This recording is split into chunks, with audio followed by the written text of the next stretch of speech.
बनेगा बीजेपी का। एक बोल रहे तू खड़ा हो जा टीएमसी में, तू अगर सरकार आएगा टीएमसी वाला तो फिर तू मंत्री बन जाएगा दोबारा। दूसरा बोल रहा है कोई हर्ज नहीं होगा, अगर बीजेपी का सरकार आता है तो मंत्री बन जाएगा, हमारे घर में तो मंत्री है। घर में सब कुछ होना चाहिए। पंचायत का प्रधान घर में, पंचायत समिति घर पे चाहिए, गणवा कक्ष घर पे चाहिए। अगर घर में उनके घर में 9 वोट है, 4 बीजेपी को देने वाला, 4 कांग्रेस को देने वाला, लेकिन 1 वोट है, 4 और 4 मिला के कितना हुआ 8, तो 1 वोट है जो इमाम साहब की बीवी का वोट है और वो नसीम को मिलने वाला है। माँ का वोट, अगर माँ का वोट हाथ में आ रहा है संयुक्त मोर्चा के साथ देने वाला नसीम को, तो गोवालपुकुर की माए और बहनें इस बार अगर रब्बानी साड़ी देने आए तो वो साड़ी ले लीजिएगा, वही साड़ी 22 तारीख को पहन भी लीजिएगा और चुनाव केंद्र में जाके नसीम एहसान को हाथ छापर वोट देके वापस आइएगा, यही जवाब होगा। बहुत चोरी किए हैं, बहुत पैसा लूटे हैं, एक सर्टिफिकेट देने के लिए पैसा, एक को इंसाफ करने जाओ तो पैसा, और थाना के बाद तो छोड़ ही दीजिए, थाना में जाइएगा तो बोलिएगा पिपरी से फोन कराओ तभी इंसाफ मिले। ये आप लोगों को छोड़ना पड़ेगा और शांति रखने के लिए आज आप बोलिए तो मैं भी तो यहाँ से विधायक थी, आप लोगों को इतना एसीडीएस का नौकरी दिए थी, कोई भी एक शख्स खड़ा होकर कह सकता है कि दीपा दास मुंशी किसी से चाय पीने के लिए 1 रुपया लिए, कोई नहीं बोला। यही हमारा धर्म है, हम सम्मान के साथ कहते हैं कि हम कांग्रेस करते हैं, कांग्रेस सिखाए हैं। मेरे पास भी बहुत बीजेपी वाले आए थे कि आप हमारी तरफ आ जाओ, मैंने बोला देखिए आप लोग पैसों का लालच दिखा के हमारे पास अगर आए हैं तो सुन लीजिए, जिस राह पे हम दास मुंशी परिवार चल रहे हैं वो गांधी, सोनिया गांधी, राहुल गांधी जी का राह पर हम लोग चल रहे हैं और उस राह से, उस आदर्श से, उस नीति से हम लोग बिकने वाला नहीं है। अगर बिकने वाला कोई है तो उनकी तरफ जाइए, हम बिकने वाला नहीं है, क्योंकि आखिरी दिन क़यामत के दिन अगर हमें पूछा जाएगा तो हमें जवाब देना पड़ेगा कि मैं ईमानदार हूँ, मैं किसी के पास पैसों से बिका नहीं। आप लोग भी डरिए नहीं, आप लोगों के साथ मैं जैसे पहले थी वैसे दोबारा आने की कोशिश करूंगी, क्योंकि परिवार में बहुत काम हो जाता है, पर बेटा बाहर है, पढ़ाई करता है, अभी पढ़ाई खत्म होने वाला है तो जरूर मैं पूरा टाइम दे पाऊंगी, मैं आऊंगी। लेकिन आप लोग इस बार ये साबित कर दीजिए कि गोवालपुकुर का सरजमीन कांग्रेस। याद रखिएगा, राहुल जी यहाँ हम लोग जो चावल खाते हैं उनको बंगाली में हम बोलते हैं भात, तो ये हम एक स्लोगन बनाए हैं, खाने के समय भात और वोट के समय भात। याद रहेगा ना, बिल्कुल जुल्म के खिलाफ, भाईचारा के पक्ष में।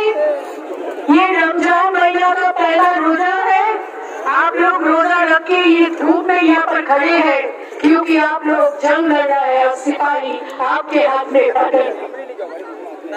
और आज अम्बेडकर का जन्म दिवस भी है, इतना अच्छा दिन कभी हो नहीं सकता। एक तरफ हमारे पुण्य रमजान का पहला रोजा, दूसरी तरफ बंगाली चैत्र संक्रांति और फिर अम्बेडकर का जन्म दिवस।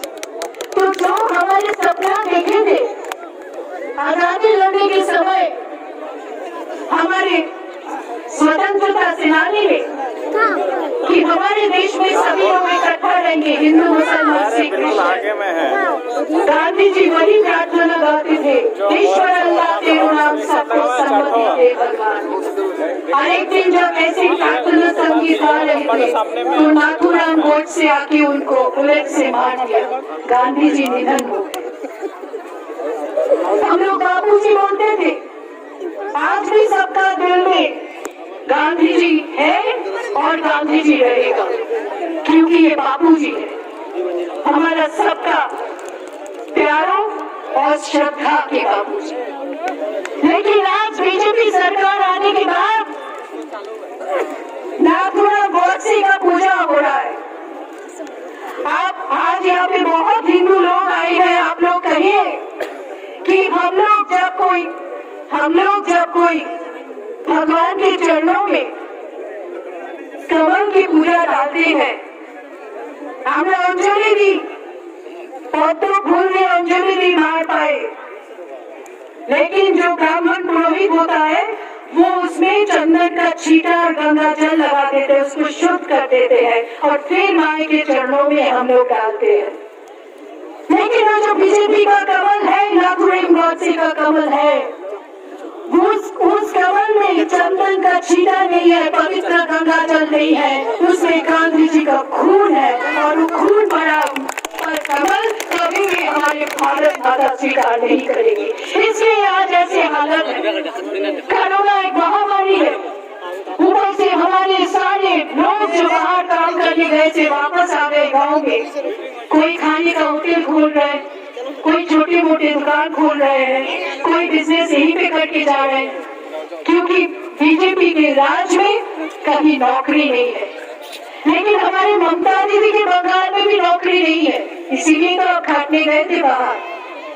आज किसान अपना फसल का कीमत नहीं मिल रहा है उसको, सबके खिलाफ आवाज उठाइए और 22 तारीख हाथ छाप में वोट डालिए, नसीम आसान को जिताइए। और हमारे साथ संयुक्त मोर्चा का चोपड़ा, इस चोपड़ा से अनवरुल हक जो कैंडिडेट है CPIM का, हमारे इस्लामपुर का डॉक्टर सादिकुल इस्लाम कांग्रेस पार्टी का, और फिर हमारी मासूद आप लोगों का सबका हरदिल अजीज नसीम तो है ही, और चकिया से आलिमजान रम्स फॉरवर्ड ब्लॉक का प्रार्थी है, सबको आप लोग जिताइएगा, क्योंकि इस जिला में अगर करप्शन के खिलाफ, दुर्नीति के खिलाफ, लुटेरा राज के खिलाफ आप लोगों को आजादी चाहिए तो संयुक्त मोर्चा को हर जगह पे जिताने की कोशिश कीजिए। या फिर से मैं याद दिलाना चाहती हूँ, खबर समय हाथ, वोटे समय हाथ। जय हिंद, वंदे मातरम, संयुक्त मोर्चा जिंदाबाद। अभी मैं मंच पे बुलाना चाहता से आसाम और पुडुचेरी सारी जगह कैंपिंग करने के बाद बंगाल में पहली बार आए हैं, और आए हैं तो गोलपोखर में आए हैं, इसलिए आप लोग इनको स्वागत तो जरूर कीजिएगा, लेकिन साथ ही साथ इनको मर्यादा भी रखिएगा, हाथ छापर उनको जिताकर। राहुल गांधी,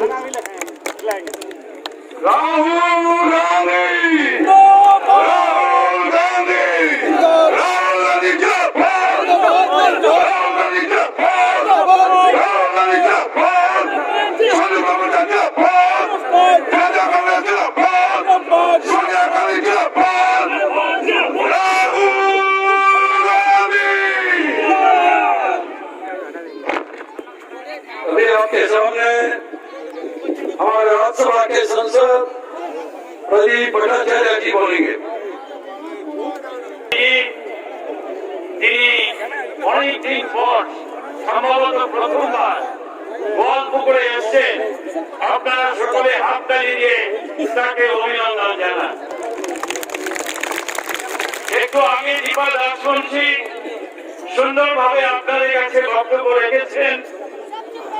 আপনাদের কাছে, প্রিয় বন্ধুদের কাছে, ভাই এবং বোনদের কাছে আমি শুধু কয়েকটি কথা নিবেদন করব। আমি জানি রাহুলজি অপেক্ষা করছেন, আপনারা রাহুলজির বক্তৃতা শুনবেন, তো আমি আপনাদের কাছে প্রথমে একটি কথা বলবো, আপনারা কেউ ঘাবড়াবেন না, আপনারা কেউ ভয় পাবেন না,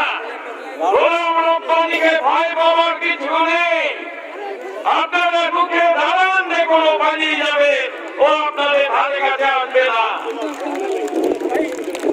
আপনারা আজকের দিনে শপথ দিন, রমজানের প্রথম দিন, অত্যন্ত পবিত্র দিন। আগামীকাল বাংলা নববর্ষ, আমরা সবাই নতুন দিনটাকে পালন করি।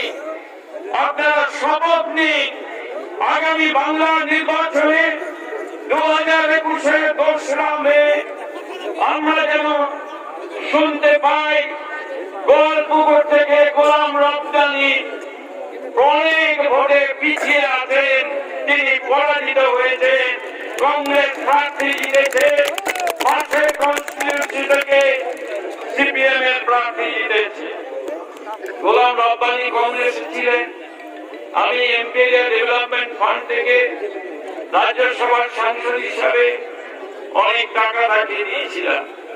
আমি জানি না তিনি কি পারপাসে কিভাবে সেই টাকা খরচা করেছিলেন। হঠাৎ একদিন শুনলাম তিনি কংগ্রেস ছেড়ে তৃণমূলে চলে গেছে। কিসের জন্য গেছে? কিসের লোভে গেছে? কেউ যদি মনে করে তৃণমূল কংগ্রেস চিরকাল বাংলার গদিতে থাকবে, আপনাদের কাছে আমি পরিষ্কার জানিয়ে দিতে চাই তৃণমূল কংগ্রেসের দিন শেষ হয়ে আসছে। আগামী দিন সংযুক্ত মোর্চার দিন, সুতরাং আমাদের সেই কথা মনে রাখতে হবে। এই আবেদন আপনাদের কাছে রাখছি। আমার শেষ কথা, আমাদের বেকার যুবকদের চাকরি দেওয়ার জন্য, আগামী প্রজন্মের জন্য আপনারা সংযুক্ত মোর্চাকে নিয়ে কংগ্রেস বামপন্থ আইএফএসএ এই সংযুক্ত শক্তিকে আপনারা সাহায্য করুন। এই আহ্বান জানিয়ে সকলকে আমার শুভেচ্ছা অভিনন্দন জানিয়ে আমার বক্তব্য শেষ করছি। কিন্তু জিন্দাবাদ, বন্দে মাতরম জানিয়ে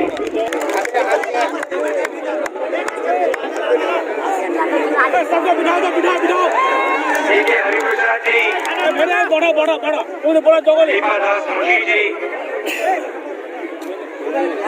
प्रदीप भट्टाचार्य जी, हमारी कैंडिडेट मोहम्मद नासिम एहसान जी, डॉक्टर सलीकुल जी, अनवर उल हक जी, सीपीएम के कैंडिडेट अली इमरान रम्ज जी, फॉरवर्ड ब्लॉक के कैंडिडेट, स्टेज पे वरिष्ठ नेता कांग्रेस के गठबंधन के कार्यकर्ता भाइयों और बहनों, प्रेस के हमारे मित्रों, आप सबका यहाँ बहुत बहुत स्वागत, नमस्कार। गर्मी में आप मेरी बात सुनने आए, इसके लिए बहुत बहुत धन्यवाद करता हूँ।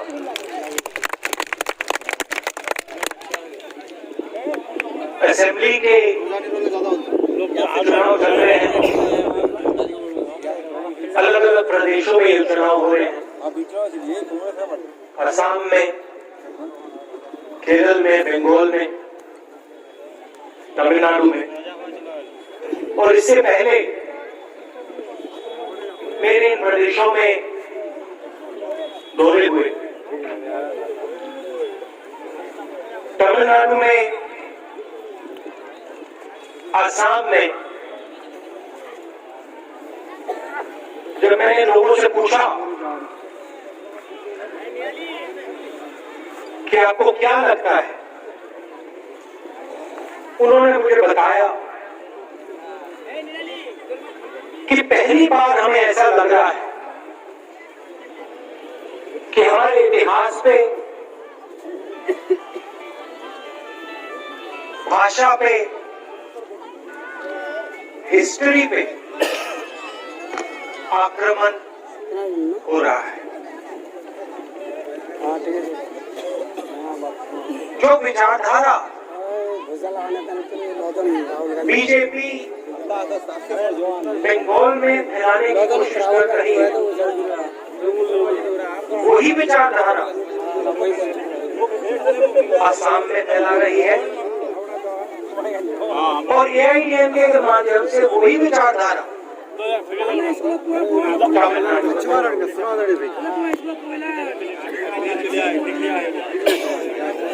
नफरत और हिंसा, इनके पास और कुछ है ही नहीं। ये बंगाल को बांटना चाहते हैं, तोड़ना चाहते हैं, और बंगालियों के बीच में जो भाईचारा है खत्म करना चाहिए।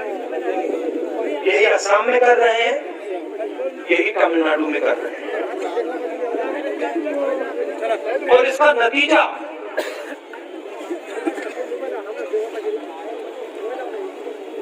खराब होगा। इनको कुछ नहीं होने वाला। नरेंद्र मोदी को, अमित शाह को, इनको कुछ नहीं होने वाला। ये प्रधानमंत्री के घर में बैठे हैं,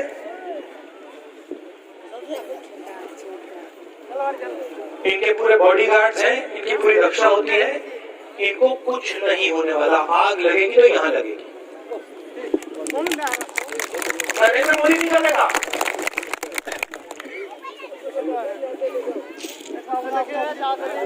अमित शाह नहीं चलेगा,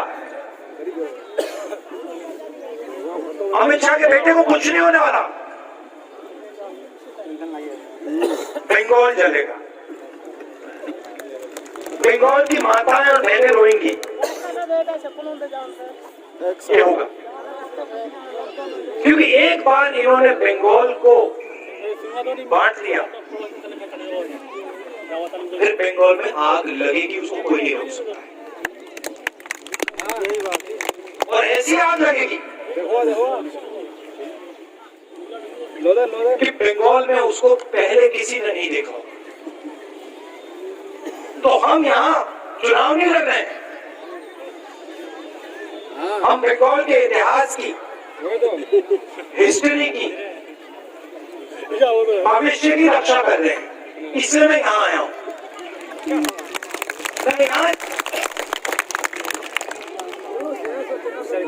चुनाव में भाषण करने नहीं आया हूँ। मैं आपको ये बताना चाह रहा हूँ कि अगर बंगाल बट गया तो सबसे ज्यादा नुकसान बंगाल की जनता को होगा, बंगाल के भविष्य को होगा। अब आप देखिए, बीजेपी ने उत्तर प्रदेश में आग लगाई, उसके बाद पर वो चुनाव जीते। हुआ ये, आग लगाई, चुनाव जीते, और उसके बाद क्या हुआ? आज जाइए उत्तर प्रदेश, जाइए, देखिए, मजा देखिए। वहां पे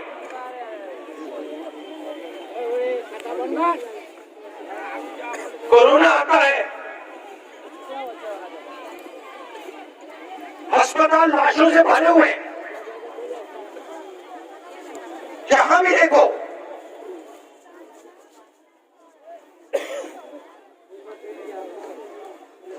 लोग कोरोना से मर रहे हैं। चीफ मिनिस्टर कोई समझ नहीं,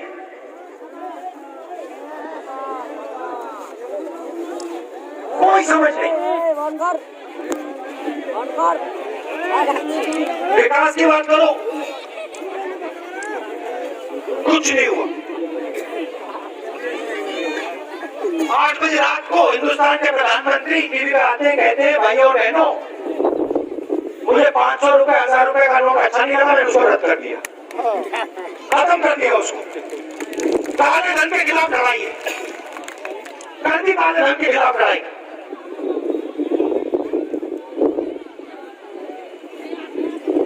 लाखों लोग बर्बाद हो गए। किसानों के घर में जो थोड़ा सा पैसा था वो खत्म हो गया। आपको कहा लाइन में खड़े हो जाओ, बैंक पे जाओ, अपना पैसा डालो, बैंक में पैसा रखो। हिंदुस्तान के सब लोगों ने किया। लाइन में मोदी जी देखे आपको? खड़े नहीं क्या? खड़े थे। लाखों रुपए का सूट पहनते हैं, लाइन में क्यों नहीं खड़े थे वो? पैसा कहां से आता है? लाइन में सबको खड़ा कर दिया, आपके जेब में से पैसा निकाल लिया, उनके 2-3 उद्योगपतियों मित्रों को दे दिया, और फिर कहते हैं काले धन के खिलाफ लड़ाई चल रही है। बाद जीएसटी लागू की, 5 अलग अलग जीएसटी, 28% टैक्स, छोटे दुकानदारों पर टैक्स, स्मॉल मीडियम बिजनेस पर टैक्स, किसान पर टैक्स। आज तक छोटे दुकानदारों को जीएसटी नहीं समझ आई। आप जाइए किसी से भी पूछ लीजिए, किसी गरीब आदमी से पूछिए, अमीर से मत पूछिए, किसी भी गरीब आदमी से पूछिए नोटबंदी से आपका फायदा हुआ, हाथ जोड़ के कहेगा नहीं हुआ। हुआ? किसी का हुआ यहाँ पे नोटबंदी से फायदा? जीएसटी से किसी का हुआ फायदा? नहीं। टैक्स कहां जाता है? कोई 5-10 मित्र है नरेंद्र मोदी के, उनके पास जाता है। कोरोना आता है, यहाँ के लोग बाकी देश में जाते हैं काम ढूंढने, लाखों लोग जाते हैं ना यहाँ से। यहाँ तो आपको काम नहीं मिलता, ना मोदी जी देते हैं ना ममता जी देती हैं, नहीं राहुल जी, और जो थोड़ा सा मिलता है तो पावर अच्छी है, कोई भी नहीं। उसके लिए आपको पहले पैसा देना पड़ता है, कट मनी।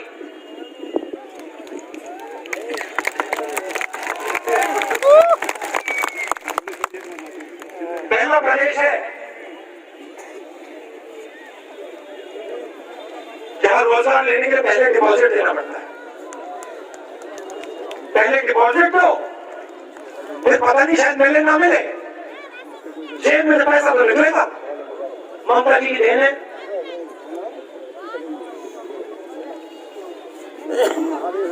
कहती है चुनाव के समय खेल होंगे,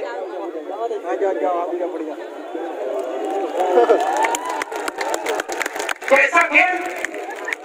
पहला आप ये समझाइए कि यहाँ की सड़क कौन बनाएगा?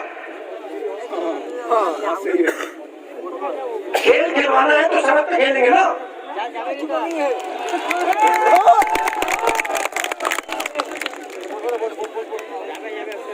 यहाँ कॉलेज यूनिवर्सिटी कौन लगाएगा? खेल खेलना है तो उसके मैदान में खेल देंगे,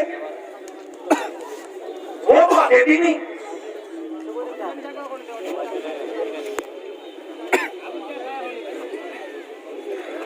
तो ड्रामा चल रहा है। एक तरफ नरेंद्र मोदी जी कहते हैं कोरोना आता है, कहते भैया खाली हो जाओ। मतलब बात समझ नहीं आती आज, खाली हो जाओ, ठंडी हो जाओ, मोबाइल फोन की लाइट ऑन कर दो, कोरोना भाग जाएगा। हिंदुस्तान के प्रधानमंत्री हैं।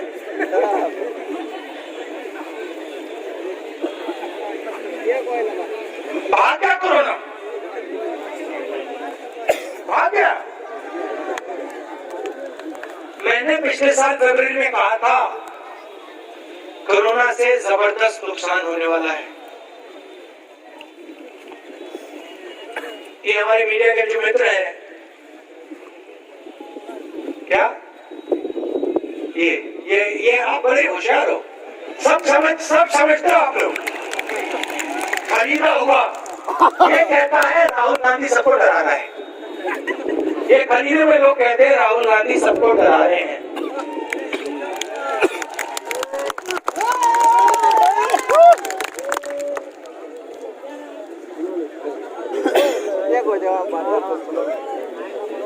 और देखो क्या नुकसान हुआ। मोदी जी लॉकडाउन करते हैं बिना किसी से पूछे। मैं मजदूरों से मिला, लॉकडाउन के समय मिला, कहते हैं, मैंने पूछा भैया बताओ क्या हुआ? मुझे कहते हैं देखिए राहुल जी, हमें बात समझ नहीं है। इस आदमी ने लॉकडाउन किया, हमें एक दिन तक नहीं दिया। अगर एक दिन दे देते, 2 दिन दे देते, हम घर चले जाते। इसे एक दिन नहीं दिया, इसने लॉकडाउन किया, हम सब बर्बाद हो गए, खत्म हो गए, मर गए। इसने ये क्यों किया? मुझे सवाल पूछो। मैंने कहा मैं क्या जानूं? प्रधानमंत्री से पूछिए उन्होंने क्यों किया। मगर ये बता सकता हूं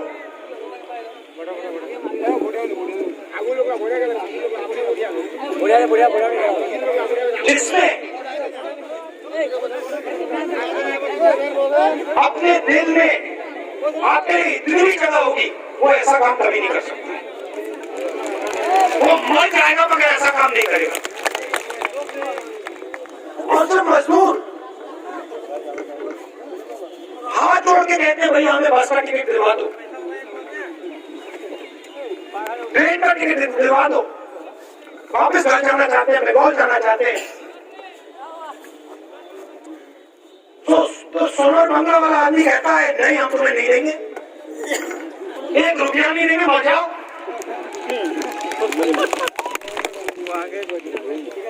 और उनको पैदल चलना पड़ता है हजारों किलोमीटर। कोई भूखा मर रहा है, कोई कोरोना से मर रहा है, कोई फर्क नहीं। और उसी समय नरेंद्र मोदी लाखों करोड़ रुपए अपने 5-10 बिजनेस वाले मित्रों का टैक्स माफ करते हैं, कहते हैं अर्थव्यवस्था चालू करनी है।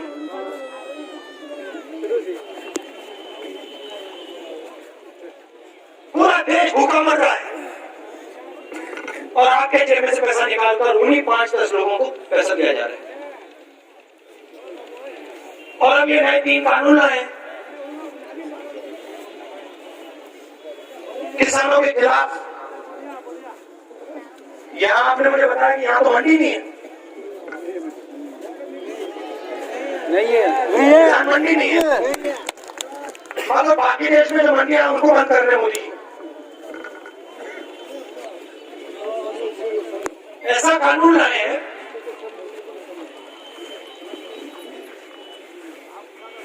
कि कोई भी बड़ा से बड़ा उद्योगपति कहीं भी अनाज खरीद सकता है।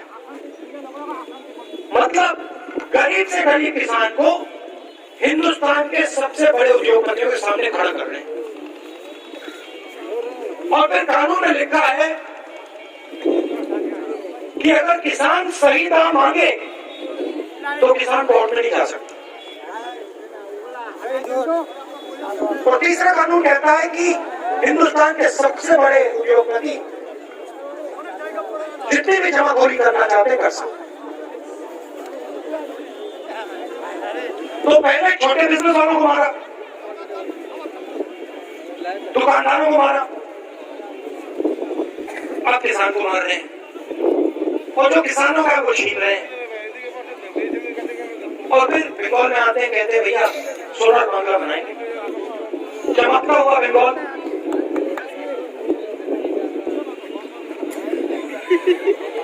जहां भी आते यही कहते हैं सुनहरा तमिलनाडु, सुनहरा असम, सुनहरा यूपी, सुनहरा बंगाल। मगर किया क्या आपने?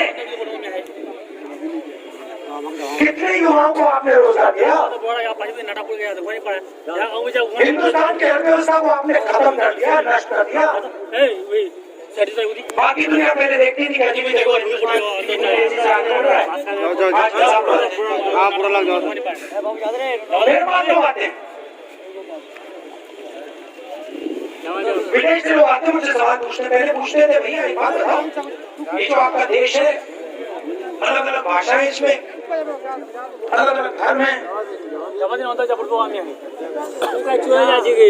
अलग अलग प्रदेश है, ये सब एक साथ मिलकर कैसे रहते हैं? इतना भाईचारा कैसे है हिंदुस्तान में? ये सवाल मुझसे पूछते थे। यूएस के सेनेटर आते थे, इंग्लैंड के मंत्री आते थे, ये सवाल पूछते थे।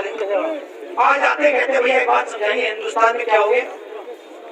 हिंदुस्तान में इतनी नफरत कैसे फैल गई? हिंदुस्तान में इतना गुस्सा क्यों है? हिंदुस्तान के लोग एक दूसरे को क्यों मार रहे हैं?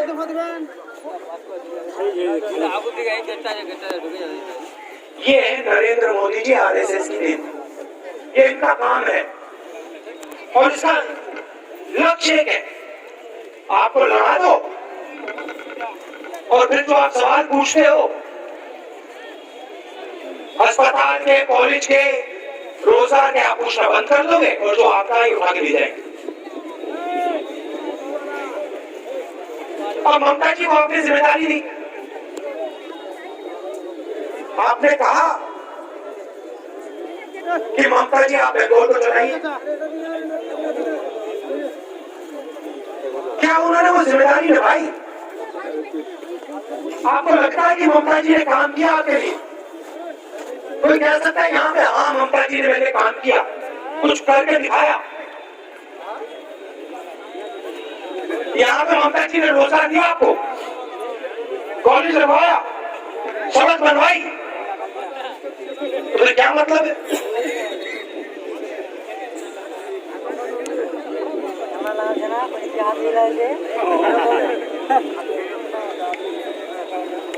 तो आपको सोच समझ के हमारे गठबंधन को समर्थन देना है और हमारे जो एमएलए हैं उनको आप भारी बहुमत से जिताइए। और एक बात याद रखिए, देखिए कांग्रेस पार्टी ने हमारे इतिहास में कभी बीजेपी के साथ समझौता किया? कभी किया? आपने देखा सुना कभी? कभी किया? कभी अलायंस किया उनके साथ? नहीं किया ना? ममता जी ने किया है? ममता जी ने कभी किया? तो आप एक बात याद रखिए, हमारी आरएसएस बीजेपी से विचारधारा की लड़ाई है, हमारी सिर्फ राजनीतिक लड़ाई नहीं है। जैसे दीपा जी ने कहा, उनकी विचारधारा ने हमारे सबसे बड़ी लीडर की हत्या की है, हमारे गुरु की हत्या की है, गांधी जी की हत्या की है। उस विचारधारा के खिलाफ हम खड़े रहेंगे, हम पीछे कभी नहीं हटेंगे, हम मर जाएंगे मगर नहीं हटने वाले। ममता जी की राजनीतिक लड़ाई है, अलग बात है, हमारी राजनीतिक लड़ाई है मगर हमारी विचारधारा की लड़ाई है। हम उनके साथ मर जाएंगे मगर नहीं खड़े होंगे और वो इस बात को समझते हैं। इसीलिए नरेंद्र मोदी जी ने कांग्रेस मुक्त भारत की बात की थी, नरेंद्र मोदी जी ने टीएमसी मुक्त भारत की बात कभी नहीं की है। टीएमसी उनके लिए ठीक है, उनकी लड़ाई कांग्रेस पार्टी के साथ है, कांग्रेस पार्टी की विचारधारा के साथ है और वो जानते हैं कि राहुल गांधी कभी पीछे नहीं हटने वाला है और वो ये भी जानते हैं कि राहुल गांधी उनसे नहीं डरता है, उल्टा वो राहुल गांधी से डरते हैं। तो आपको ये बात समझनी पड़ेगी कि ये बंगाल के भविष्य की लड़ाई है, ये राजनीतिक लड़ाई है मगर ये विचारधारा की लड़ाई है।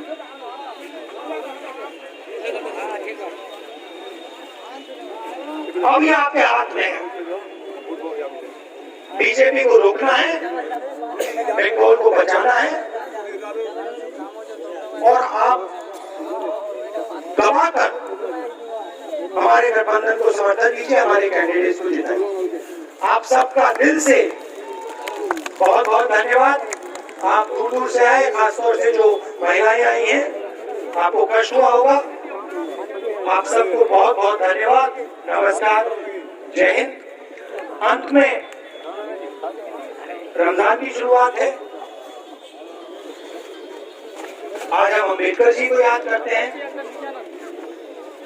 और आपका बंगाल का कल नया साल शुरू होता है, तो इन सब चीजों के लिए आपको बहुत बहुत बधाई। नमस्कार।